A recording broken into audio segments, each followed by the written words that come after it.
So who are these Miami Heat?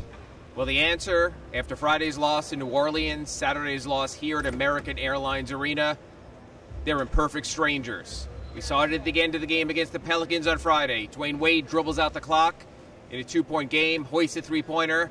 The Heat go home with a loss after a double-digit lead.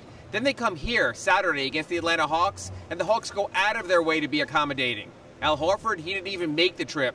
Damari Carroll, he was kept out of the lineup by the Hawks. Jeff Teague, an all-star, he was kept out.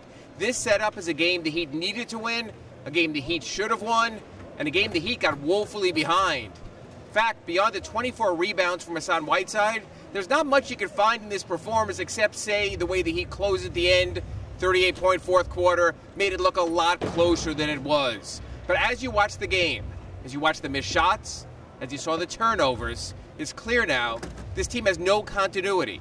They're trying to go with a simplified offense, but yet player A rarely seems to know where player B is going to be. So the balls sell out of bounds, they're kicked away, turnovers increase, the opposition gets out, gets easier points, and by the time the Heat find themselves, it's often too late. And now there's another concern. Goran Dragic has a back issue. He hurt himself in the first half Saturday against the Hawks. He couldn't play as much in the second half, but Eric Spoelstra said, give him credit, he pushed his way through. Said the Heat had to look everywhere. Mario Chalmers scored. Michael Beasley came off the bench. He scored. Bill Walker, well, now Henry Walker, he put up a ton of shots. Made only 3 of them. And yet they're right back at it. Monday against the Suns, Wednesday against the Lakers, and somehow a nationally televised game. And the Heat have to find themselves because they've been awful at home this season. But this 3-game homestand, it has to produce at least 1 victory and likely 2. The Indiana Pacers, they're on the move. Paul George is coming back. They're going to be a real playoff factor at the bottom of the Eastern Conference. And the other teams, they're bunched up with the Heat.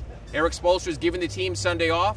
They'll be back here Monday, and so will we against the Phoenix Suns. The Heat trying to find themselves, trying to learn who they are before it's too late. For SunSentinel.com, I'm Ira Winderman.